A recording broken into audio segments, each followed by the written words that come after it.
My conversation today on Inside the Wounds is with Spencer Timmons. He's the frontman of Saltwound and one of the founding band members.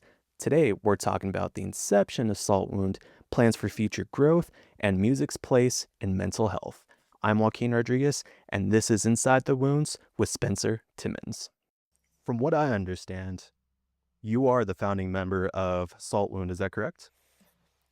Yeah, Sean and I both founded the band back in 2019.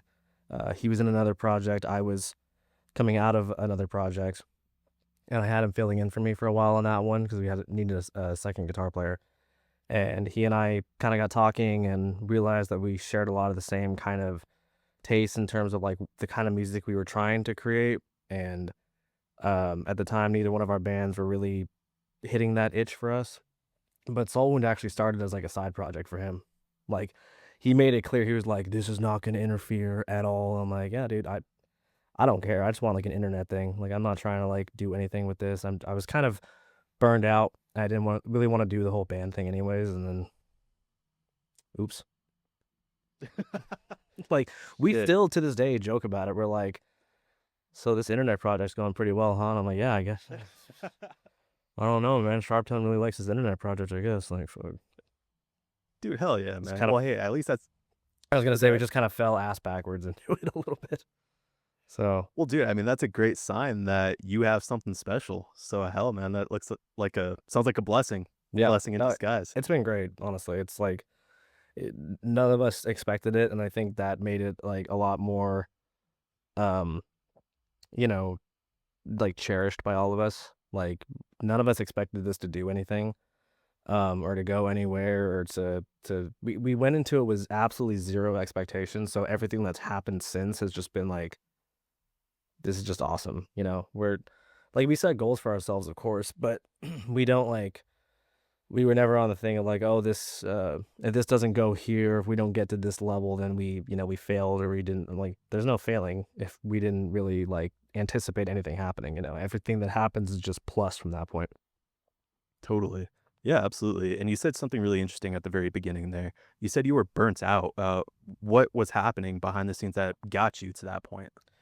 Well, I was in a band for a while, and I mean, anyone that's ever been in a local band kind of knows the deal with local bands. It's hard to get people to commit to them. Um, and when you're someone like me or Sean or Marty, you're always going to be the one that's kind of like taking on the extra responsibilities because you want something out of it. You want to be able to do something. You want to be able to be more than just a local band.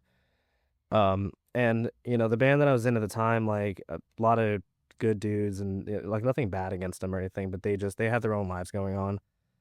And a lot of them, I felt like music was like, yeah, I think the attitude that a lot of them had was, it would be nice if this turned into something. And I'm like, well, if that's the attitude you have, it's not going to turn into shit. So Exactly. you have to like put the effort in to make it something. So I was in that band for about 3 years. Got to the point where we were recording a full length record, and I was about to bankroll the entire thing. And I kind of had like a forest through the trees moment, and was like, I don't like these songs. Like, I don't like this music. Like, why am I going to drop like thousands of dollars of my own money on songs that I don't particularly like?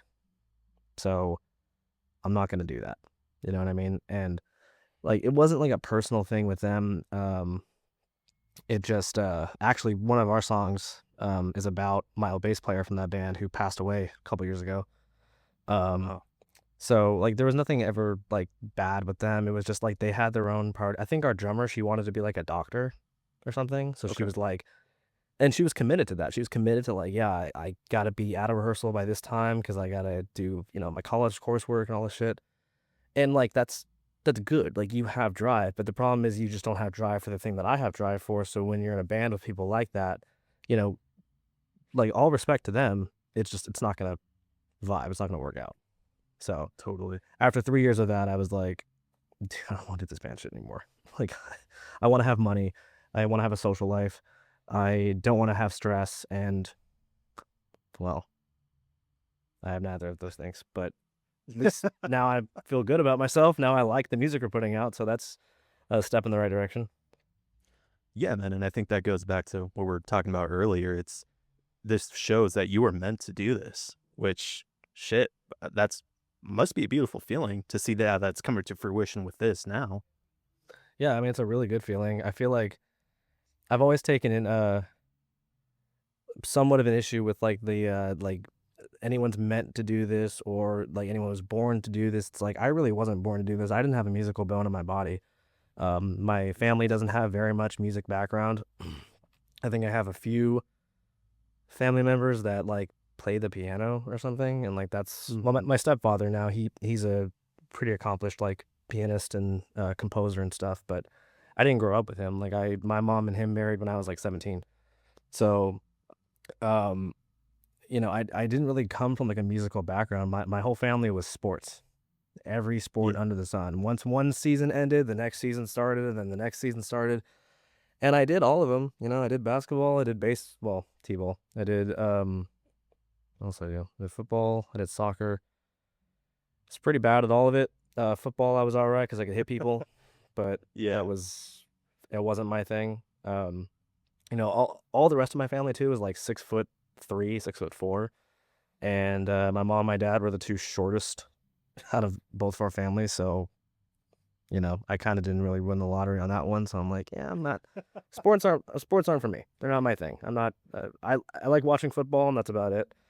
Yeah. But yeah, so I really like I grinded really hard to try to like instill uh learning music and learning musical like elements, like melody and rhythm and just like the basics. I had to like really concentrate, excuse me, and really focus on in order to build those concepts into myself.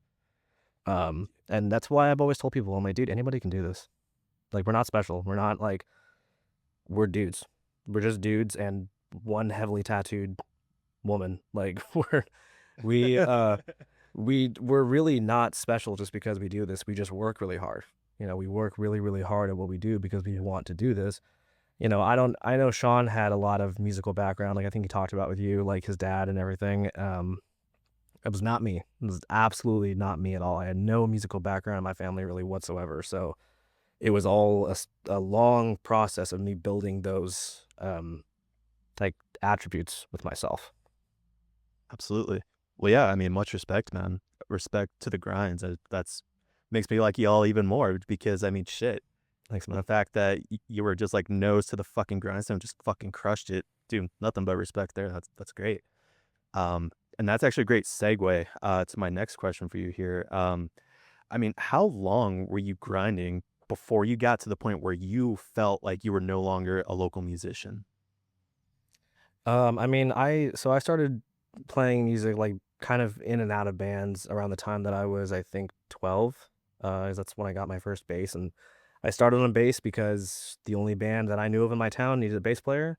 So I said, "Fuck Mhm. it, I'll learn bass." And I also thought, like, well, if I fuck up, nobody can hear me. So I think that's the perfect instrument for me. And then somehow the singer of that band, it was like a Godsmack cover band or something. It was fucking awful. But um, the singer of that band was like, "Hey, I just got a bass. I want to play bass." I was like, "Well, then what am I gonna do?" He's like, "Well, why don't you sing?" And I was like, "Yeah, right. Okay, sure." And that kind of coincided with the same time that I was getting into like As I Lay Dying and Suicide Silence, Whitechapel, some other bands around that time, like Avenged Sevenfold, stuff like that. And I was like, "Oh, okay, I can give it a shot." So, that was probably when I was like 13 or 14. And the moment that I felt like Saltwound wasn't a local band was probably when we did like our second tour, I think. Because the first one was like, okay, this is all right. Some of these venues are pretty wow, made me really appreciate Sacramento, I'll say that. Um, and like it was a mixed bag experience. Like it wasn't all bad, which I gotta give it credit for. Some people's first tours are just a shit show entirely. Ours, you know, little column A, little column B. But the second tour, when we were talking, because our second tour was with Falsifier and Born Anew, and it was like basically a whole Canadian tour, um, like Montreal to Vancouver, and talking with them and kind of getting along with them and learning from them and hearing their advice and their histories and stuff, and the way they were talking to us, the way that though both those bands just like embraced us like we'd known them for years. Like it was really wild to see like how much they were like trying, like making an active effort to not only teach us what to do, but also include us in what they were doing and not ever make us feel like we were like, the opener band. Like they always treated us with a lot of respect and a lot of just care, like they cared about us and they gave a shit. And that was the moment where I kind of felt like, oh, we're part of this club. Like we're not just like the shitty local band that lucked out on getting at an agency and are just kind of riding our wave until we crash. Like we're actually like part of this club. In fact, Aiden from Falsifier said something, I think it was Aiden and Blaine said something to me on the last date we had with them. They said, yeah, the next time we play with you guys, we're going to play before y'all. And I was like, you're full of crap. You're full of shit, dude. Like, that's not going to happen. Like, absolutely not. And then I just saw Aiden when we played Detroit on this last tour. Well, not the last tour, but like last year tour when we did, when we toured with Cell. And I saw Aiden, I saw Seymour, and it was like, holy shit, like full circle kind of moment type thing. And I think that was probably, it's a long way of answering your question, but No, I love it. that was pretty much, I think, the point when, but like, we've talked about that ourselves too. Cause like during COVID, when we released Volume 1, that was the first like success that we had, like kind of viral moment or like whatever you want to call it, where, we were, really seeing a lot of like significant growth and traction, online. And even that moment, Sean and I have talked about like that honestly could have been the moment where we sort of kicked out of like local band status. I think it was like the first tour we did. I think it was like 2 years later when we did that. That was kind of like, okay, we're for sure not a local band anymore. But I mean, it's all kind of gray area, you know what I mean? Like I've seen bands that just totally blow up off one release and then they don't really do anything after that. So in terms of like their size and their reach, they are more of a regional band than a local band, but they don't do anything off of it. So it's hard to like categorize them as that, I guess, if that makes sense. It's a gray area. At the end of the day, it's a gray area, and whatever moment, like you can probably go back and look at like, okay, this was the moment, or that was the moment, or that was the moment. It's like at the end of the day, it's like, I know we're not. I know we're not at this point, and I'm grateful for that, and I'm very, very humbled by the fans that we've like attained through doing this, and the people that have come and support us and helped us get to where we're at. Kind of the end of the day, that's sort of what I focus on. Yeah, totally, man. And I mean, you strike me as an individual that knows what you want and is strategic about accomplishing what's on your mind. Is that fair to say? I'd say it's fair to say that. Yeah, I'm pretty driven. I've always been kind of driven through my whole life. Like if I set a goal for myself, I'm like pretty relentless in pursuing that goal. I try to not let myself get too tunnel visioned or too like myopic, but Sure. I definitely like can put a lot. I definitely discard a lot of things to the side when I'm like really like I gotta do this. Like I gotta make this happen. I'm also kind of a natural like, I'll say a natural leader. I've been told that, but I think I'm more so a natural like problem solver. If I see a problem, my instinct is to look for a solution. Gotcha. So because of that, I kind of like I've end up getting management positions at jobs I work and stuff, and I always kind of end up being like the leader. Saltwound calls me dad. Like they just call me dad of the band. Like I swear to God. And I call Marty mom because she's a bad influence on the kids. Um, so, uh, yeah, like if there's something wrong, my instinct is to like, okay, how do we fix this? I don't just get bogged down. I'm like, oh fuck, let's go. Like, dude, really? Like, come, like, no, I want to. I'm like, okay, well, this is what's going on. We can't change it. So how do we fix it? How do we correct this, or how do we find a solution to this? Versus just kind of getting hit with a problem and just going like, well, fuck, what do we do? So Yeah, and then I guess that's how you got promoted to daddy, right? Okay. if anyone in Saltwound calls me daddy, it's fucking hands. I swear to God. Absolutely not. Dad is pushing it. Dad is a stretch, but daddy Yeah. is not very hot. Gotcha. And you made a good point a minute ago. You mentioned, if a band might get some success, but like what's the so what factor? And I Mhm. guess what was Salt Wound's first like so what factor? Like how would you follow up that kept the wheels going?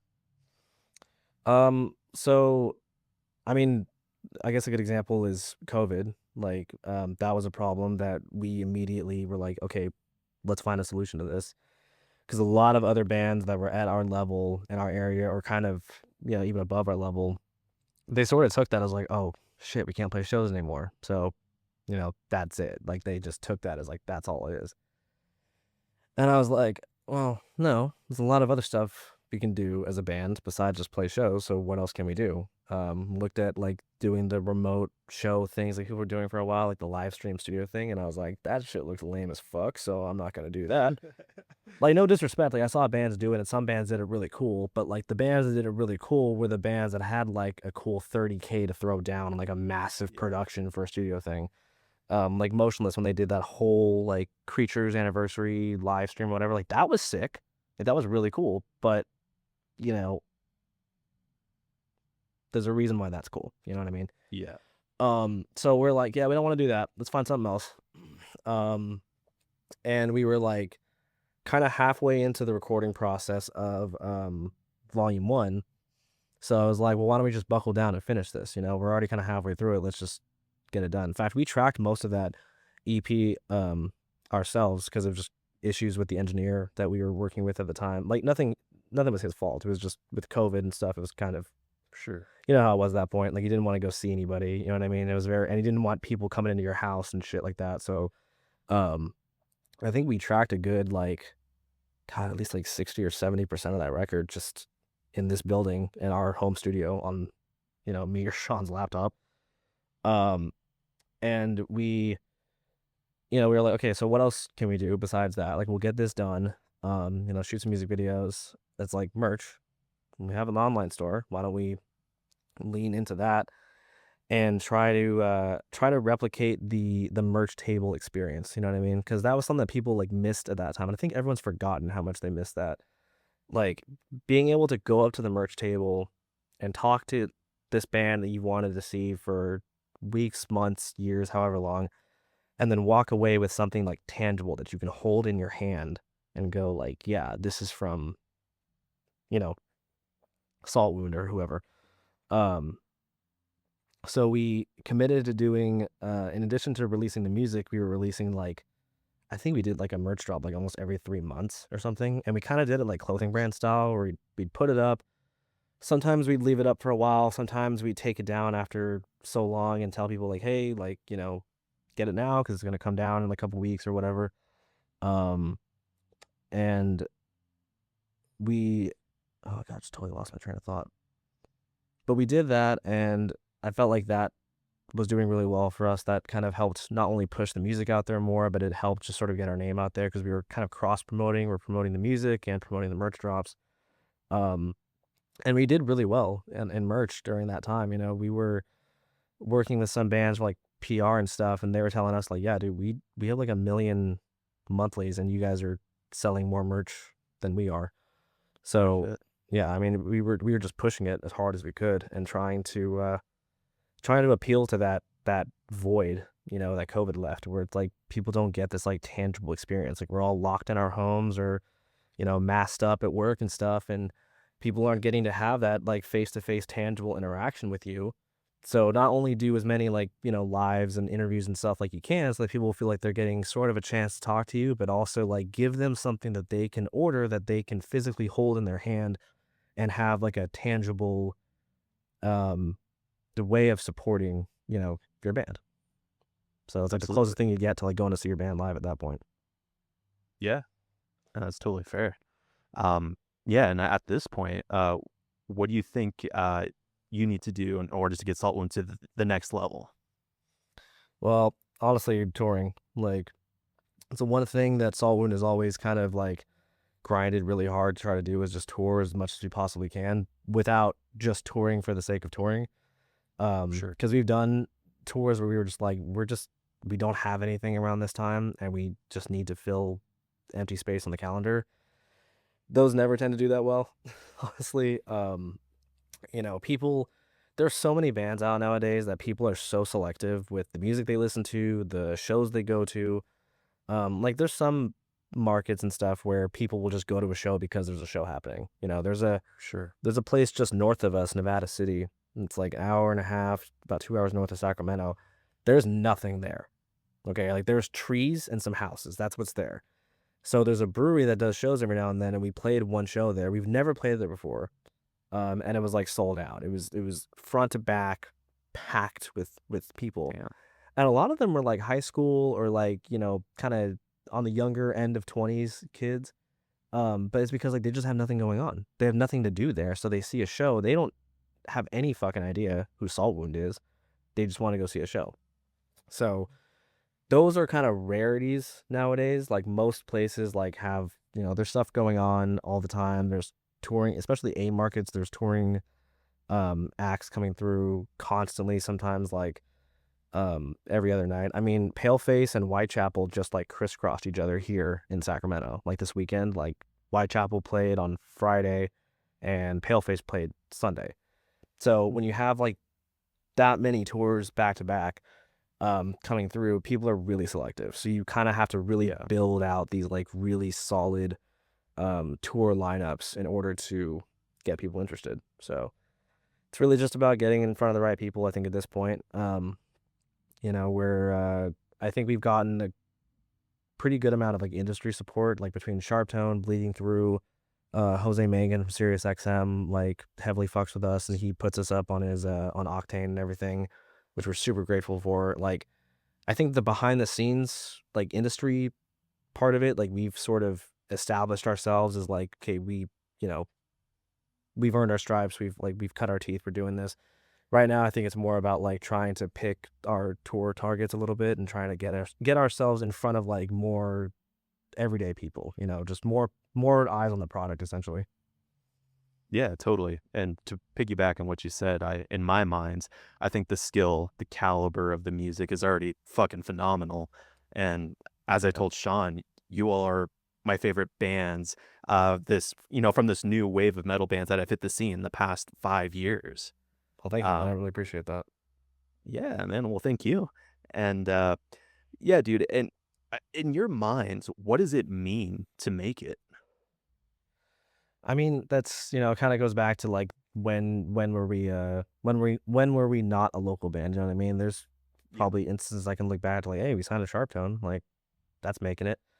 Before that we were signed to Good Fight, like that's making it to somebody. It's all everyone kind of has their own definitions of it, and I don't know that I really have a definition because in order to have like a set point of like, okay, once we do this, we've made it as a band. Once we do a bus tour, we've made it as a band. Once we've toured Europe, we've made it as a band. I feel like those things are setting yourself up, not necessarily for failure, but you're putting like stop like goalposts. And I don't sure. I don't think that's healthy. I think it's healthier to say, yeah, I want to do a bus tour. I want to tour Europe. I want to tour Asia. I want to tour Japan. I want to tour Australia. I want to be able to do our own full US at some point where we're packing out like club venues, not just like smaller shows. You know what I mean? Sure. And all of those are goals that we have, and all of them are goals that excuse me, that we pursue in earnest, and that we are actively working towards all of those things all at once. So in terms of like making it, um, I think once we've done all of those things, then I don't even know that I'll sit back and say, okay, we've made it as a band now. That's it. We're cool. You know what I Right. mean? Like, I think it's like, okay, well, we haven't toured South America yet. Let's go there. We haven't toured, I don't know, South Africa, or haven't played a show in, I don't know. You know what I mean? Like, there's always going to be something next. There's always going to be something that we haven't done. And that's what makes me hungry for more. And I think that's what makes all of us hungry for more. I think we all just kind of want to do everything. And, whatever we can do, we're going to do, basically. Yeah, and to be honest, I think that's a great mindset to have. I mean, some might say that might be like a slippery slope because that can get unhealthy mentally if Sure. you know. But to your point, I feel like if you approach it that way and you're, doing the thing, I think that's a great mindset to have, dude, and I think you're crushing it. Thanks, man. Well, I think to me, it's only unhealthy if you like make a checklist for yourself and go like, well, we haven't done this yet. We haven't done this yet. Like, what's this been Yeah. doing this and we're not doing it? It's like, well, shut the fuck up. Like, be happy with what you got. Be happy you're getting 5 people to come out to your fucking show. Yeah. Like, 5 people worked their ass off at whatever like normal, actually hard job they have, and then took that money that they got instead of like getting something actually cool, and they spent money on a ticket to come out to your show, and then maybe they even spend even more money to walk away with a t-shirt with your fucking name on it. So shut up and be grateful. Yeah, that's a Honestly, like beautiful that, perspective. like why just it's so easy on the road, like when you're tired as fuck and you get to a place and like I'm guilty of this. I've totally done this. Like I'm not trying to be a hypocrite here. Like I've walked into shows where I was tired as fuck, or maybe it's like we're playing a restaurant or something, and I'm like, dude, what the fuck is this? Like, what are you doing? Why is this happening? Or there's like 10 or 20 kids or something like that, and it it sucks. It kind of sucks. Like you have to be honest. Like it kind of sucks when you're playing for the sound guy, basically. But after having that experience a few times and kind of realizing, I'm like, hey, 20 is more than zero. Could be worse. Yeah. Like it could. The optimist in me is it could always be worse. You know, you could be playing to 5 people. You could be playing to 2 people in the sound guy, which has happened to us. Like, I swear to God, we played to literally 2 people one time. Um, you could have the show canceled the day of. You could get into an accident with your van, which has also happened to Oh, us. shit. So I mean, like, like it can always kind of be worse. So it's sort of like, look, take it on the chin, like just roll with the punches and be grateful for even the small miracles kind of thing. You know what I mean? Like, don't always look to the negative because you'll always find something to be pissed about. I could find shit to be pissed about for shows we played that were like sold out House of Blues shows. Sick, absolute like bucket list type show. I found shit to be upset about. Like, I mean, I didn't actively do that, but like I could, you know what I mean? I could find something that was Yeah. like, oh, that was fucking annoying. Or, like for example, for that show, I was like, the load in for House of Blues Anaheim is fucking ridiculous. It's like a mile and a half load in from where you park your rigs to where the fucking um hallway and shit is. But like, who cares? It's House of Blues. You're playing House of Blues, bro. Fucking be stoked about it. Be happy, Like, don't be like, I don't want to say it like this, but like, don't be a little crybaby bitch. Like, be stoked about it. Like, be happy that you're doing what you're doing. Hella people don't ever get that opportunity. Hella people don't get the chance to play to 15 people, 2,000 miles away in Mobile, Alabama, or wherever the fuck. You know what I mean? Like, a lot of people don't get that chance. So rather than sitting there and complaining about it, you should take it for what it is. Like, internalize it. Take it as like the win that it actually is. Absolutely. And that is absolutely beautiful perspective. And thank you for sharing that. I think many of us need to hear that. So thank you. I need to hear it too sometimes. Sometimes I'm kicking myself in the head about it. So I want to tell you, Y- I can get pissed sometimes. I can just get like I can just shut down and get so pissed over like the smallest things that I'm like, it's not that big a deal. Sure. Just take it on the Totally. chin, let it roll off, move on. You know, Right. you're not gonna tour this country and not get disrespected. Like, it's not gonna happen. You're not gonna drive. I think the last tour we did like 15,000 fucking miles or some bullshit like that. Like, I don't know what it was, but it was a lot of mileage. You're not gonna go that far and experience this many different corners of the country and not have some shit happen. It's gonna happen. Just That's a take good it on the point. chin. Yeah, absolutely. Yeah. Let's shift gears a little bit here. Take me back to the moment where the concept of Saltwound first entered your mind. What was life like during that time? And what was inspiring you, during that time as well? At that time, I mean, like I kind of said before, I was getting out of that last band that I was in, and I kind of always felt like that band was like really trying to be heavy, but it wasn't really firing on all cylinders with it. So, Sean and I were like really influenced by like a lot of different like newer artists at that point. Falsifier was one of them. Born Anew was one. I know Sean was like really big into like chamber, orthodox around that time, and so that was kind of the direction we were sort of wanting to take it, kind of that more modern. I think we started out kind of like sort of down tempo a little bit, like it was kind of around that vein. Like Spite's another band that was like really popping off around that point, and I mean they still are, but um they were a big influence on us and everything. So kind of leaning toward that direction, like just pissed off, aggressive, heavy. Not overthinking it too much. You know what I mean? Like kind of just like make it angry, make it heavy, make it hard. Cool. That's it. Um, and I think from that point we just sort of like kept trying to evolve as a band, especially after we put out volume 1 and we go, "Oh, this actually did well. Like people actually like this." Like, okay, that's a first. Like none of us have ever put out any release that like actually did well. They didn't just like flop. So we're like, oh, okay, we don't know how to follow this up now.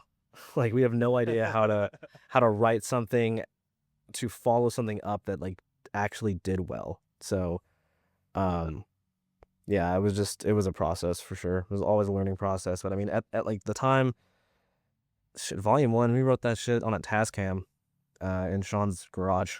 Well, in his dad's garage, I think actually. Yeah. Yeah. No, and, there's a video I have somewhere of like my like we have a like Superior Drummer up on my laptop or something, and Sean and I we're sitting in his garage, and he's like doing one of these like he's like miming like a drum beat, and I'm like filming, and it turns to him, and he looks and he sees that I'm filming, he's like, ooh. Like just honestly Sean and I being fucking stupid. Like that was most of what volume 1 was, like in terms of like the writing process and like what was going on. Um there was a lot of like kind of upheaval shit like in our own lives at that point. Like Sean was going through some shit, and he was like moving out and everything and trying to get set up on his own. He was like 17 doing that, trying to get his own place and shit, and it was really hard on him. Um I was dealing with my own shit at that time. Like I can't remember everything that was going on at that point, but certainly like the burnout of leaving the last band that I was in, and just general kind of like drama and shit going on that like everybody goes through. Like just try to channel all of it that we could into the music as much as we could. Yeah, absolutely. And Sean and I touched on this a little bit, but I wanted to get your take on this. So, California has always been home to a lot of top talent, and it has a very healthy metal scene. So, how did you go about strategizing and building the band, knowing that there was a lot of top talent to share the spotlight with? I don't think it was ever really a thought of ours, to be honest. Like, we've lived in California our whole life. We're used to there always being like a pretty thriving metal scene here. Sacramento's kind of always gone up and down. We had a really thriving, like, when I started playing shows with bands, like, the scene was kind of, I mean, we've always had like Deftones and Papa Roach and stuff like that, but like the Yeah. local scene was kind of on a come up when I started. And then around the time that Saltwound actually started, the scene was starting to kind of go down a bit. A lot of bands were breaking up. A lot of bands were kind of splitting apart, or members were going from one band to another, or like stuff like that. Um, and so it never really was a concern for us, honestly, because we've always thought like, we've never compared ourselves to the bands that are in California or even in Sacramento for that part. We compare ourselves to the bands that are doing the shit that we want to be doing. So like, Mhm. okay, this band's doing this. They just got this. They just got that. They just released this thing or did that, whatever. Um, and we would kind of analyze that and go like, okay, what are they doing that's working? Like what are like, okay, like people really seem to like these type of merch items. Let's print more of those. People seem to really like, um, you know, these type of parts and songs, and we like them too. So like, let's do our own thing with that. Let's like incorporate that into what Saltwound sound is, and what we're already kind of trying to do and stuff. Like not to like copy off any band or anything, but just to like see what's working and go like, okay, this is working. This thing isn't. So maybe let's not do this so much. And that honestly just comes from playing shows too. Like you'll write songs that sound hard as fuck when you have them in the studio coming through some solid speakers, and then you play it live and go like, oh wow, this sucks. Like this fucking sucked ass. Like you know, like you just kind of learn from doing. I don't know that so much of it is like comparing yourself to other bands or anything like that. Because I mean, yeah, California has a lot of bands and a lot of really successful bands that have come out of it, but it's also a huge fucking state. You know, Yeah. like New York also has a ton of huge bands that come out of it and stuff. Florida too. Florida is like the mecca of like death metal and stuff. They've had a huge amount of like really successful, really poppin' bands come out of Florida. So I think you can look at really a lot of different states and say like, okay, there's a lot of bands that come out of here. What's the X factor? And honestly, who knows? Like I know LA, Sure. that's an X factor for sure. New York City is an X factor because those are two cities that like people move from other places. I mean, Black Veil Brides, like fuck, Andy was from what, Iowa or something like that. Like he was from somewhere in the Midwest, I think, and he said in an interview he moved to LA to pursue the music career. So it's kind of almost like a false positive thing, if anything. You know what I mean? Like a lot of people move to Sure. California to pursue music, but that doesn't necessarily mean that like California is just producing all of these like incredible. Like it is to an extent, but also like people will come from other places to do music here because of LA. Yeah. Because the industry is here.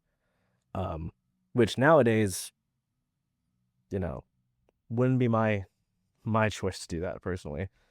Because I mean, once you do that, you're like the smallest fish in the biggest pond. Yeah, Like absolutely. there's so many Absolutely. bands that are down in LA that are like trying to do the local band thing, and I'm sure you can do it. I'm not from LA, so I don't know how the like local scene is there. I know they have a really good hardcore scene down like um Pomona and Long Beach and stuff like that. But in terms of like really trying to push yourself as like a band in our genre, maybe. I have no idea. I just know that anytime we've been to LA, I've always felt like, there's 15 shows happening in rock throwing distance of each other. And it just gets very Yeah. oversaturated very easily. And people gotta really fuck with you. Like people in LA are so jaded because they have the opportunity. And it's not like their fault. It's like they have the opportunity to see all these bands that they really, really want to see. So if they're like, yeah, I kind of like that band, they're probably not coming out to your show, bro. Yeah. Like, honestly, they're probably not gonna. So, That's a fair point. Yeah, that's fair. And I'm curious, what were some obstacles that y'all faced like early on with the band? well, Sean being 17 was definitely an obstacle. Um, that was rough. Like, oh my God. The amount of venues we played that were like 21 caps or were just straight up bars. Um, Yeah. yeah, that was one for sure. Um, I never really got annoyed by it, but like he did, and I was like, I mean, what are you gonna do? It was funny when we toured Canada because he was 18 at that point, or it might have been no, he was 20. I think he was 20 at that point, but still, the drinking age and like the legal age for like bars and stuff in Canada is 18. So that was the one tour we did prior to him turning 21 that like we had no issues on, except for like the very first day we got back to the States. Like we played in Seattle and the venue was 21 plus, and like immediately they started making an issue about it. And one of the guys there was like, "Oh, he's got to go. He can't be in here. He's got to go outside." I was like, "He did not just drive 3,000 fucking miles from Montreal to Seattle to sit in the fucking van in like 95-degree heat. That shit ain't happening." So go. I pulled a full ass Karen, 100%. I was like, "Go get your fucking bar manager, like right Yeah. now." And he was like, "Okay, like just don't go near the bar." And he was like, "Dude, I'm sober." He's like, "I don't fucking drink, dude. Like, I'm not gonna go near your fucking bar." He's like, "If someone can bring me a Red Bull, that'd be fucking sick, but like, I'm not gonna go near your fucking bar, bro." But like, that was a challenge. Starting off, like, uh, we all had jobs that like, I mean, I think that like Sean and Marty definitely had jobs that were a little more conducive to touring than mine was to an extent. It's not that it's easy for them to just take off work or whatever, especially Marty owning like her own tattoo shop and everything, but she has the freedom to do that. Um, albeit with some like financial repercussions for it too. But for me, like working warehouses most of the time, like it was really hard to try to get time off from work, you know, and then tell them what it's for, and they're like, you know what I mean? It's like Yeah. a lot of them were cool about it. Not so much some of them. But you know, those were obstacles. The first run we ever did, I think we all piled into Marty's Pilot and just drove around NorCal and Nevada, and that was like our first run or whatever. Um, so yeah, it's kind of like, I mean, really, it's like the challenges every band faces. You know, Sure. transportation, getting along with each other. That was that was a learning curve for sure. Oh no. Learning how to coexist with each other, you know, for like 30, 40 days fucking straight, and not want to murder each other at the end of it was definitely a learning curve for sure. Oh, dude, the first tour, man, we were at each other's fucking throats. Like, we were like, Oh no. bro, why the fuck you leaving this fucking McDonald's bag on my fucking, you know, where I'm sleeping, bro? Like, what the fuck? Like, yo, where did this go? Like, yeah, yo, why'd you throw that away, man? Like, I was still, like, I mean, it was the dumbest shit, but like, we were fucking pissy with each other for sure. And then, like, I noticed it, like, every tour we did, it just got better and better and better. And like, Yeah. the attitude of everybody was like, so much so to the point now where like, I feel like we bicker a lot less than other bands I see, you know, like we'll be on the road and I'll see bands that are kind of not really having a great time, you know, they're like kind of getting pissy with each other. Like you can tell that like half of them are like over here and the other half are like way the fuck over on that side of the venue or something. And we don't really, you know, maybe I'm jinxing us here, but like we don't really do that shit anymore. You know, we've all gotten used to it. We know what takes off each other and we just know not to Yeah. do that, you know? So, um, yeah, honestly, just with time, you kind of learn that shit about each other and you sort of get in the habit of living together, really. And now it's like we all like can't wait to get back on the road. Like the minute we get home, like we have like a week where we're like, oh my, thank fucking God. Like I get to be in my bed and my bed isn't moving. This is awesome. Like Yeah. I can just get up and shower whenever I want. Like holy shit, this is like king shit right now. It's fucking awesome. And like for, you know, Marty, you know, she's married and has like a kid and everything. So like getting to see her family and uh Sean, you know, like everyone in Saltwood like has, you know, family and everything like that we all love to be able to get to see. And then a week goes by and we're like, when are we touring again? Yeah. Like, when's the next one again, guys? I was like, it's not next week. Fuck. Yeah. So yeah. That's good. That's fantastic, man. And that's kind of a cool segue to this too. Like, what does the day to day look like for you when it comes to taking care of business, both creatively and on the actual business side of the band? In terms of like when we're home or when we're on the road. Let's say both. I mean, when we're home, you know, it's mostly calls and emails, honestly. It's nothing particularly interesting. Um, Generally speaking, that's most of what I'm doing. I'm either talking to our manager, or I'm talking to our agents or our label or something, trying to figure out like game plan, strategies, you know, for the next month or year or whatever it is. When we're like in the writing process, a little more stuff going on, like we're coordinating like flights and, you know, like I come here and I demo out vocals, which is what I'm gonna do after this interview. I'm gonna be demoing out some vocals on some demos that we've written and then send them off to our producer and Sean and get notes and all that kind of stuff. Just sort of like getting everything kind of like organized and scheduled out usually. Yeah. On the road it's all of that plus like, you know, the immediate like, okay, we got to be here by this time, we got to be there by this time, we got to get this set up here and you know, it's just like constantly moving pieces. You know what I mean? Like you're kind of always like juggling almost, and you're super stressed out because if you drop any one of those balls, it's like a catastrophe.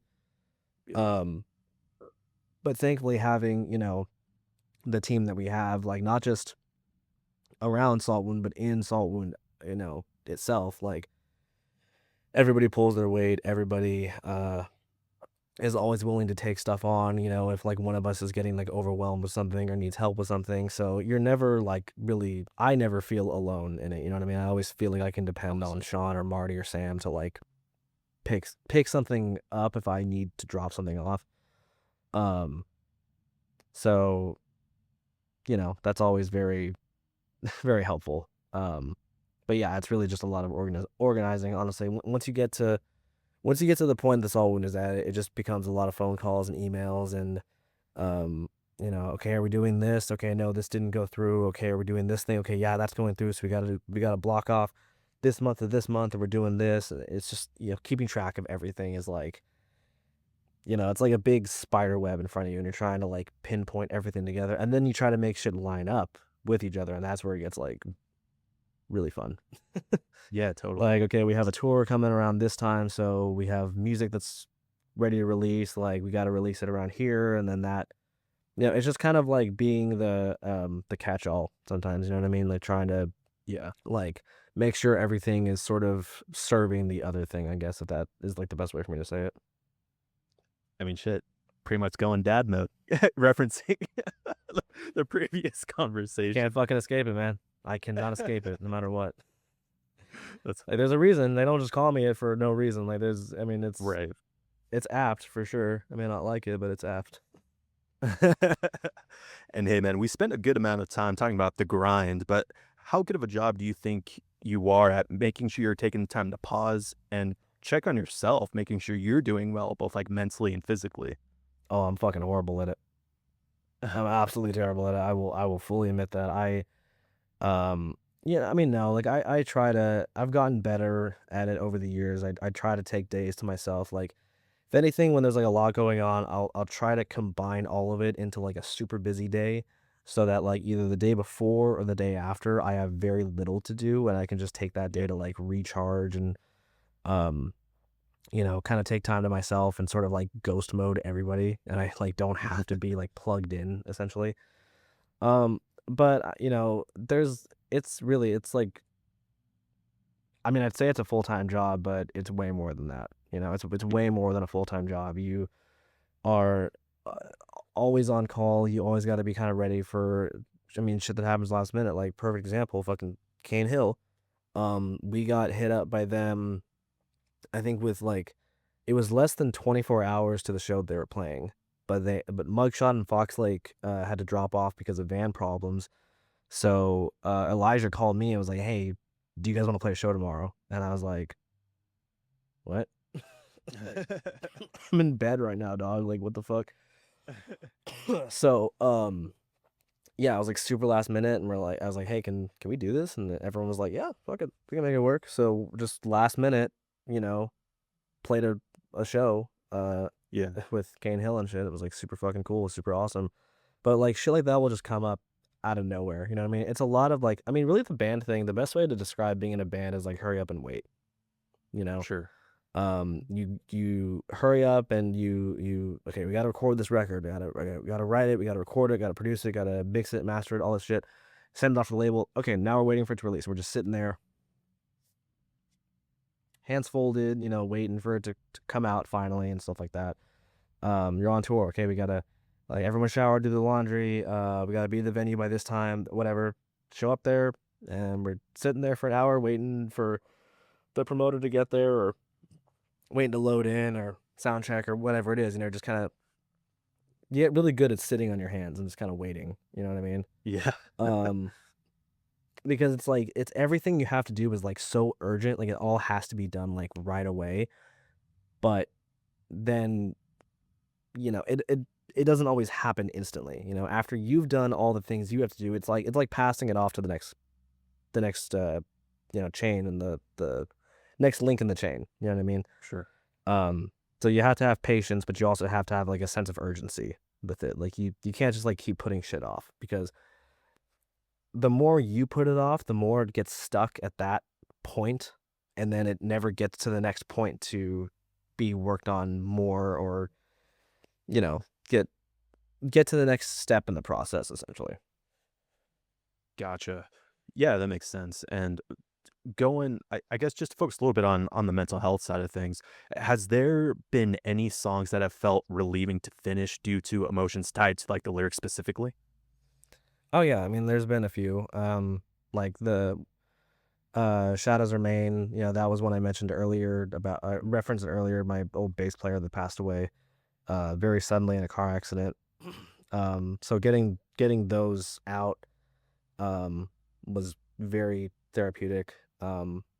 We released the song almost like a year to the day of his death, and when we finished the music video, the first person that I sent it to was his mom. Um, and his brother actually was in the video. His younger brother like portrayed him in the video. So I sent it off to his mom and his dad, and I was like, "Hey, I want to get your thoughts on this before like they saw it before our label even saw it at the time." Because I was like, I want to get your thoughts on this before anybody else sees it. Um, Right. and they loved it. They were like really uh taken back by it. But yeah, I mean that song was definitely a very emotional one. Um, Trying to think of any others. I mean, like a lot of our songs obviously have that kind of like pissed off vibe to them. So like, I wouldn't say that it's necessary. I mean, it's cathartic to get it out for sure. I wouldn't say that it's always necessary like relief to get it out. Um, Right. but I mean, Drowning was one of those songs. Um, The Negative for sure. The Negative was a song that I had a lot of pent up feelings toward that subject matter of that song. So getting it out on paper and then kind of hearing what it sounded like once it was like out of my own head was really cool, and really it felt very cathartic to do. Gotcha. And by the way, my condolences. I didn't know about, your previous bass players. So, I mean, I thank appreciate you, you, man. Thanks. for sharing that story. Um, yeah, and I mean, I'm gonna ask a little bit of a selfish question here. My favorite song by y'all is Severance. Uh, what was the spark that got that thing going? Um, Shit. I mean, our producer Josh, really, like, I think that song was like that was one of the. I want to say it was one of the last songs we wrote on like the first writing session that we had. For the Temptation of Pain. It might not have been. It might have been like third or fourth. And like we wrote like half the record in like a weekend with him. It was fucking Right. absolutely insane. Um, but we were kind of at a loss to like how to start the song off. We're like, I don't know what we want to do here. And he was like, let me see it real quick. I'm gonna try it out. And he was the guitarist in Distinguisher, so there was a lot of like Distinguisher kind of influences on the record, not just because we're fans of them, but also because obviously he helped write the record with us. So he picks it up, and the first thing he fucking plays is that just it's very much like an Under the Weight riff, like it's extremely reminiscent of that release for them, or from them, I should say. And like as soon as that drum like everyone kind of woke up. We're like, oh shit, okay, yeah, that's and that song, just like a lot of the other songs on that record, it just happened very organically. There was never a point in which we had to stop and put it to the side and come back. We were just like, okay, what's the next part? Okay, next part, next part, next part, and just kind of kept it going, through it. um Fuck yeah. Lyrically, I mean, that song, touches on a lot of kind of despair, I guess, sometimes that I feel like with the industry. It definitely it feels like art is more and more and more commodified now, and it kind of to me takes away sometimes from the actual like beauty of the art. Even when it's like Totally. super heavy, aggressive, fucking pissed off music, like there's still beauty behind it. All art is beautiful to somebody. Um, and it's some of that song is me almost playing kind of a devil's advocate with it a little bit. Like, a lot of people that gravitate towards this music, have trauma, or they've dealt with like hardships in their life, like more hardship than like I've dealt with. Um, Sure. and sometimes I look at that and I wonder, like, is that the healthiest thing?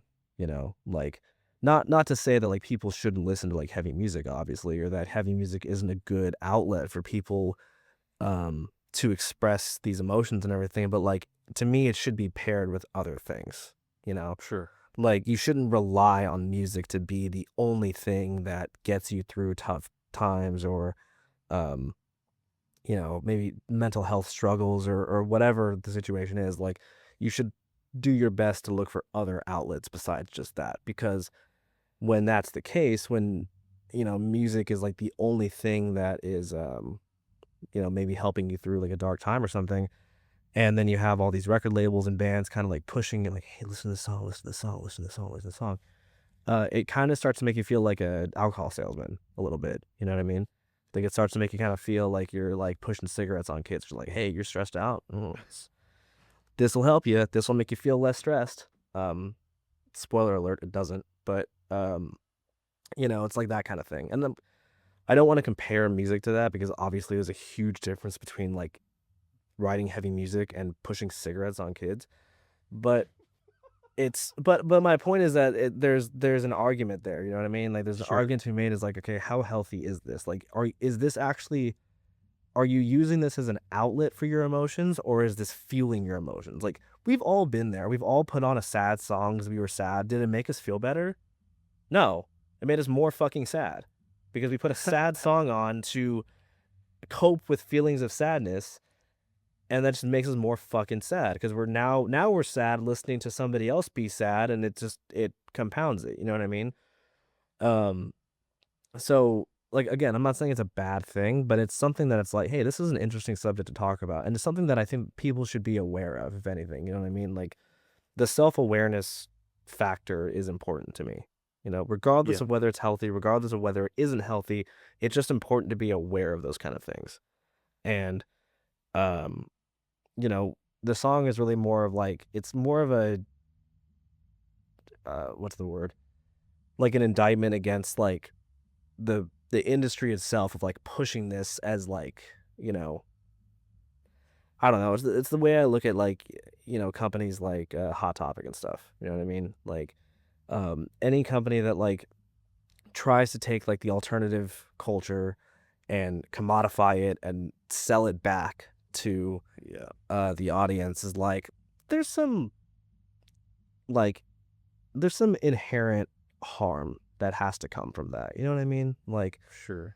um, and who knows? Maybe not. Maybe I'm talking out of my fucking ass. I'm be the first to admit that. But like, it's something to think about. At the end of the day, we talk all the time about how this music builds a community for people, and we all unified under the banner of whatever it is: hardcore, metalcore, deathcore, death metal, whatever the fuck you want to, whatever your genre is. Um, but how much of a community is it when it's behind a paywall? Sure. You know, Sure. like it's like you're again, it's something to think about. It's more sort of a devil's advocate thing because I don't necessarily subscribe to that opinion, but I like writing songs that are like bring up interesting ideas rather than just being like "fuck you, die."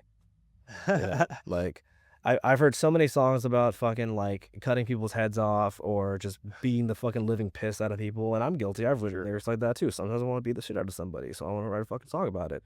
Sure. But I really try to come up with. I mean, like I have songs that are like shit talking myself, like Yeah. 100%. The negative is shit talking myself completely. Yeah. Um, the temptation of pain is like an introspective, like kind of yelling at myself type deal. Like I'm not uh not averse to like almost attacking myself in our songs. You know what I mean? Because that's the only way that Right. you grow is like doing introspection. And I think that having introspection through art is a really fun and really cool way to approach that. Absolutely. And you know what, man? You make a really good point about, writing or listening like to heavy music, like being like a stress reliever versus not.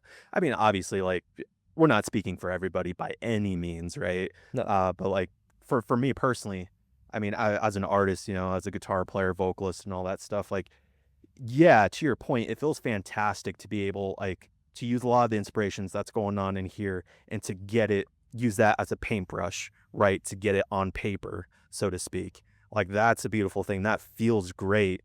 It feels great to record it. It feels great to release it and, direct the music videos, all that shit to tell that story that's in here. Mhm. But at the same time, at least for me personally, like I don't necessarily feel like that resolved what was in here. You know what I mean? Like that anger is Yeah. still there. That sadness is still here. You know what I mean? This was just more of a way for me to get it on paper, get it out there. So I totally can relate to that. I mean, that's a really fucking good point. Thanks, man. Yeah, I mean, I think like to me, it never comes out when I like am recording the song or when the song's first being put out. It's like after I've played a song, live fucking 40 or 50 times, Yeah. and it stops being like the song kind of almost stops having the meaning for me. Um, because it just turns into like, God, I gotta hit this guttural at this part, or I gotta hit this low here, or I gotta Yeah. like I'm more focused on the mechanics of the song than the meaning of the song. At that point, I've got that cathartic release from it, because I've Right. I've ceased to be attached really to the meaning of the song. I still am. I go Yeah. back and read the lyrics or something like that, or sometimes I'll forget what I wrote and I'll go back and read lyrics or something and I go like, oh shit, that was kind of cool. That was a cool turn of phrase or something like that. And I was like, I don't know what I was thinking there. But it's like, you and same thing. Honestly, I could probably say the same thing, listen to other people's songs too. Once you've heard, I don't know, probably on like my 400th listen of Mistakes Like Fractures, the meaning of the song was still there for me, but it was more so just enjoying the music itself. Yeah. Not so much That's what the natural meaning of the progression, song is. right? Yeah, and I think that is like the most healthy point you can get to when you're not like fixated on like what the meaning of a song is. You're just enjoying the Yeah. song for what it is. Um, I think to me it's the same thing as like reading like Edgar Allan Poe or something like that. Like reading like really or Lovecraftian type novels and stuff. When you're not relying on it as like an outlet for like internal feelings, you're just appreciating the beauty of darkness, like the beauty in art that is uh not always bright and sunshine and positive and everything's fucking great all the time. When you can appreciate the beauty of that, then I think you've gotten to a point where it doesn't have power over you. You're not using it as like not an outlet, but like almost like a commiseration feeling. Feeling like, oh, I feel like shit. So I'm glad that someone else is writing stuff about feeling like shit too. You know what I mean? Like you're more just like, Right. no, this is a really cool song, and this song makes me feel better because when I listen to it, I get hyped, and I love yelling these words, or I love playing along to the guitar riff in this song, or I love like drumming to the song, or whatever it is, or just listening to it while you're playing games or driving down the road or whatever it is. Like once you get to that point in that, I think that's where it starts. It gets out of that realm of like, is this healthy or is this not kind of thing. And to be fair, honestly, I don't think it's unhealthy to listen to music like this. I really don't. I This don't think it's so kind of like a either. 90s Christian mom type takes. Like, oh my God, you're so unhealthy. Listen to fucking Saltwound, Yeah.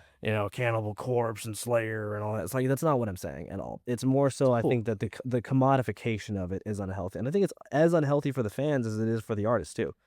I think you get into a Yeah. point where you're just like, there's times that I haven't been like upset about something, and I'm like, fuck, I have to write something, but Yeah. it's like I'm chilling right now, like I'm doing okay, like I had a really good day or something. I was like, well, this isn't the day for me to write Saltwound shit. And Yeah. then something will happen, and I'm like, yo, okay, okay, all right, now I can write. Now I'm pissed. Now I can fucking Yeah. write something.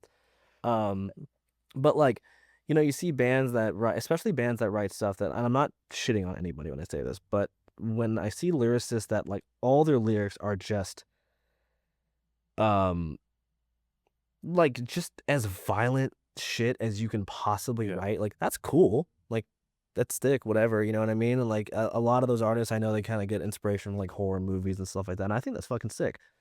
But there's only so many ways I could talk about like curb stomping somebody until their teeth shoot out of their skull. You know what I mean? Like you gotta you gotta be a little more imaginative at a certain point. Like you gotta try to write shit about other things. Yeah. And I think that's why I gravitate more towards like, a lot more on the metalcore side of things than like Sure. uh the deathcore or hardcore side. I will say hardcore, even though I'm not hugely into the genre of hardcore. Like I think that um hardcore lyricists do really well in terms of like having variety in their subject matter and their lyrics and stuff. And sometimes it's political, sometimes it's introspective, sometimes they have a pretty good amount of variety, I would say. More so than I think a lot of like, deathcore bands do. not shitting on deathcore. There's a lot of deathcore bands that are really fucking solid at what they do, and a lot of deathcore lyricists are really, really good at writing lyrics for their bands. And then some of them are like, okay, bro, like I get it, I get it. You want to strangle this guy? Like, it's like, Right. think of something else, man. Yeah, man. And I guess just to clarify too, like going back to it, like what I was saying, like it would be, I, I have to acknowledge that there's a lot of people out there who I know who will listen to metal and that is their therapy. And you could see the difference from before they listen and after they listen. Right. I Totally. mean, it's shit. You know what? Like a song that really like helped me get through like a very dark time, like through like my engagement breakup, whatever, like a while ago.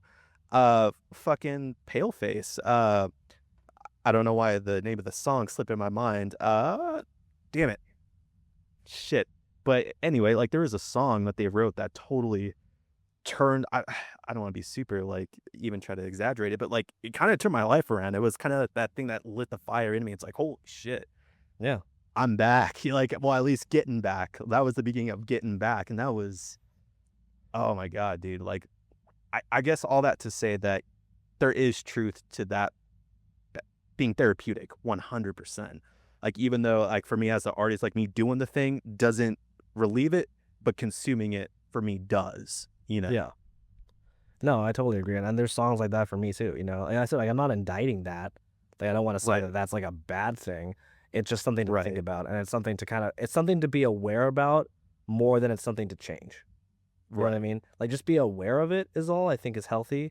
I think it's healthier to be aware of it and not change it than just to not be aware of it at all. You know, I could totally pick out songs, and I'm like, yeah, there was a definite turning point for me, um, after I heard this song or after I read these lyrics or watched this song live or something like that. I could Yeah. probably name 20 of those. But just be aware. Just be aware of that Yeah. and channel it into positive at the end of the day. Just channel it into positive rather than channeling it into, which it sounds like you did. You know, it sounds like you heard a song, one of Paleface's songs was like, yo, this is like, all right, I got it now. You know what I mean? Like this resonates with me and I'm gonna do something like positive with it. It's when you don't have that positive impetus afterward that I think gets Yeah. it gets dicey. You know what I mean? Like you just kind of Yeah. take it as like, yeah, I'm still pissed. And I'm glad that like these fuckers are pissed like I am. You know, it's like that's where to me it can get unhealthy. You know what I'm saying? Yeah. But Yeah. you know, one man's Death Touch opinion. is the Like, name of the song, by the way. Death oh, Touch. that's all fucks.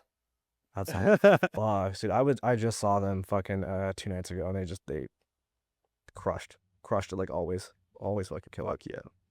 And they're and Spencer, the I got, oh, go ahead. I was Go gonna ahead. say, like, they are anyone that doesn't know them, they are the sweetest human beings on this fucking planet. Like, they are the most chill, nicest fucking uh like I can't overstate like just how fucking nice they are. They are like the nicest fucking dudes ever. Like when Zelly did that feature on War Dogs with us, he like texted me. He was like, okay, like, I don't know if like, yeah, like, let me know if you like it. Like, let me know if it's cool. And I was like, yeah, Mhm. okay, man. I click it on, and it's exactly what you think Paleface is. Just fucking dog barking, fucking aggression in your face. Yeah, and it was just so funny that he was like almost kind of timid. You know what I mean? He was kind of Yeah. like he's just humble, which is great. But he was just like, yeah, like if you just let me know if you like it, you think it's cool. And I'm like, dude, this is sick as fuck. What are you talking about? Like, Yeah. but Dude, Yannick is such a sweetheart, oh my dude. god, yeah, dude. Such a sweet. They all are, fucking Zelly, Yannick, Tommy, Cass, like they're all like fucking sweetest dudes. Like me and Cass were getting into some like super like deep, like introspective shit when we were at the bar the other night, just like fucking drinking. And we were talking about like, you know, I forgot exactly what the conversation was, but we were getting like really deep into it. And then Tommy was like, hey, bus call, like, let's go. Get the fuck out of the bar. But yeah, they're fucking awesome dudes. They're such fucking sweet guys. Hell yeah. I completely agree, man. Well, Spencer, I got two more questions for you, man. All right. All right. What scares you? What scares me? Yeah. Um, I think losing passion scares me. I think losing the drive. I think getting too wrapped up in like the day to day, like gotta get this done, gotta get that done. and losing the love and losing the appreciation for like the actual art side of things. Um, I think that scares me because I think I've fallen into that before. Yeah, that's powerful, man. And I understand why you would say, like, given how driven you are and how much you love it. So that makes a lot of sense. It's So a balance of like treating it like a job, but also remembering why it was your hobby in the first place. beautifully said. Beautifully said. So now on the flip side of that, what excites you? Um, I mean, just getting to see more things.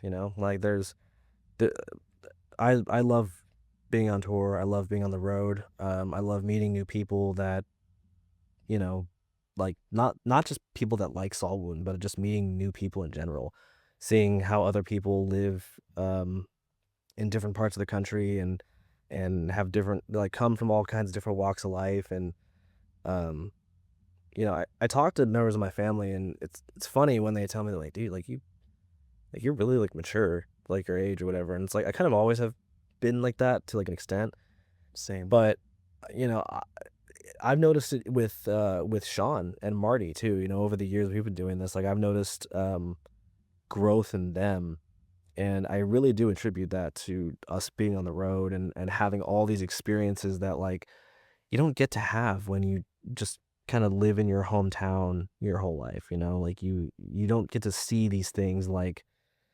firsthand. And there's something about seeing it firsthand and experiencing it firsthand um that I think makes a huge impression on you. If you enjoyed this episode, make sure to hit that like and subscribe button to stay on top of new episodes of Inside the Wounds.